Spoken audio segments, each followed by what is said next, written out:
बेदज्ञ committee माध्यम आज press विज्ञप्ति को मु अरुण कुमार साहू ओडिशा वेदज्ञ कमिटी पक्षरु संबलपुर सांबादिक भवन ठारे एक सांबादिक सम्मेलन अनुष्ठित होइथिला। एही अवसर में समाजर गठनमूलक कार्यक्रम तथा राज्य रे थिबा सबु जिल्ला रे लोकंक मध्यरे आध्यात्मिक चेतनार विकास घटाइबा पाई आगामी दिन में हेबाकु थिबा वेदज्ञ अभियान कार्यक्रम उपरे सूचना दिया जाइछि। तेबे संबलपुर ठारे आगामी नवेम्बर मास प्रथम सप्ताह रे वेदज्ञ कराजिबो बोली सांबादिक सम्मेलन रे सूचना दिया जाइथिला। सांबादिक सम्मेलन में ओडिशा राज्य वेदज्ञ कमिटीर मुख्य संयोजक अरुण कुमार साहू, वैदिक विश्वविद्यालय तिरुनामलाई तामिलनाडुर कुलपति डॉक्टर हरिहर कानुनगो और संपर्क फाउंडेशनर सभापति अशोक पंडा प्रमुख उपस्थित रहिथिले। अरुण कुमार साहू ओडिशा राज्य वेदज्ञ कमिटीर मुख्य संयोजक। आज संबलपुर सामाजिक भवन ठारे सामाजिक सम्मेलन आयोजन करा जाउछि। तार उद्देश्य कोन अछि सर? उद्देश्य गठनमूलक समाजर गठनमूलक कार्यक्रम तथा वेद शिक्षा माध्यम राज्य में वेद उपरे गुरुत्वपूर्ण एवं आम सहित आमर अच्छा डॉक्टर हरिहर कानुनगो वैदिक विश्वविद्यालय कुलपति तथा ओडिशा भाषा साहित्य प्रतिष्ठान पूर्वतन डायरेक्टर आमर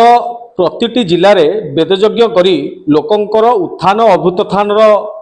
काम करने आम मैंने जाऊँ वेदज्ञ मिशन माध्यम वेदज्ञ मिशन माध्यम आम ए कम करने जाऊँ जे राज्य में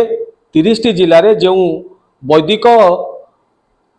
वैदिक सभ्यतार लोप होती से वैदिक सभ्यता को आगू को आनिबा एवं लोक मुखर वेद मंत्र एवं वेद द्वारा लोकंकर जो पूर्णता अनुभव हम बा पूर्णता लाभ करेंगे से वेदज्ञ करने आम मनस्थ कर। मो ना डॉक्टर हरिहर कानुनगो कि मो कुलपति वैदिक विश्वविद्यालय तिरुवन्नामलाई तामिलनाडु अच्छी। बर्तमान आमर जी स्वामीजी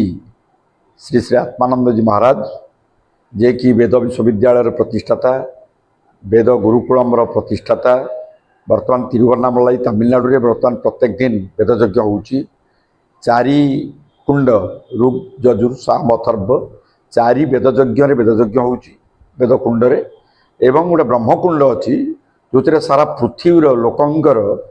जो इष्टपूर्ति मनस्कामना पूर्ति उपलक्षे वेदज्ञ करा बर्तमान ओडिशा बाहर एवं भारत बाहर जोटी जोटी आमर सत्यचेतना आश्रम अच्छी सेठी वेदज्ञ माध्यम लोकंकर सुख दुख हानि लाभ भल मंद एवं जहाँ मानसिक जो संतुलन मानसिक स्तर रे जो प्रकार जो समस्या रही तार समाधान करने वेदज्ञ आयोजन करा स्वामीजी जेहेतु जड़े ओडिया लोक ओडिशार तांकर घर से चाहते ओडिशार 30 जिले में वेदज्ञ माध्यम लोकंक भितर गोटे सत्य चेतनार उत्तरण घटव आध्यात्मिक चेतनार गोटे विकास हम प्रत्येक मनीष जदि सत्यनिष्ठ होती ताहले आपणकर परिवार सुख शांति आनंद हसी उठिब। संबलपुर में आमर दशहरा परे परे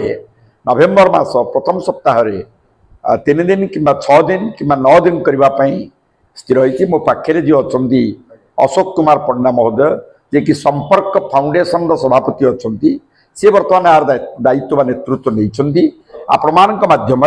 आमे वेदज्ञ आयोजन करी प्रत्येक मनीष भितर सत्य चेतनार वार्ता आध्यात्मिक चेतनार वार्ता वैदिक यज्ञर जो शुभ फल वैदिक यज्ञ माध्यम कि प्रकार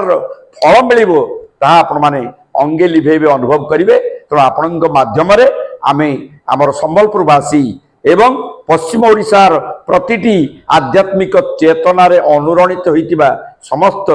बंधु मानकु कर्मकर्ता मानकु आमे आह्वान करूँ।